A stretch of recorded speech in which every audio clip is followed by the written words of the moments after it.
आता शंकराचार्यांचं मत जे मांडलं ते विरोधात आहे असं ते म्हणतात आहे. शंकराचार्यांच्या विरोधात बीजेपी आहे का हा प्रश्न या ठिकाणी निर्माण होतो. शंकराचार्यजींनी याला विरोध केलेला आहे या राम मंदिराच्या प्राणप्रतिष्ठेला.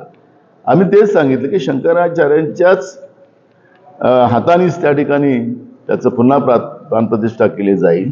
आता त्याला उलट्या सरळ गोष्टीला त्यांना काय त्यांच्या अंगावर आलाय ना. शंकराचार्यजींनी विरोध केलेला आम्ही सांगितलं शंकराचार्यांच्या साक्षीनं आणि त्यांच्याच याच्याने ते त्या पद्धतीचं काम होईल एवढंच आम्ही म्हटलेलं आहे. त्याला विरोध कुठं आहे?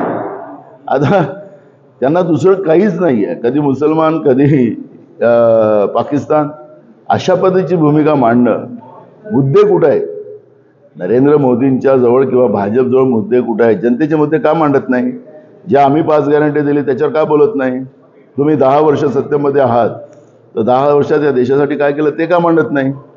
किती देशाच्या लोकांना लुटलं आणि आपल्या मित्रोंना दिलं. मित्रोंनाही सुद्धा आता जे मित्र यांचे होते त्या मित्रोवरही एलिगेशन लावायला ते मागं पुढं पाहत नाही. खोटं बोलायचं आणि रेटून बोलायचं ही जी मोदींची भाषा आहे किंवा भाजपची आहे ते आपण सगळेजण बघतो आहे. शंकराचार्यांचा यांचा भाजपचा विरोध आहे असं जर मत असेल तर त्यांनी जाहीर सांगावं.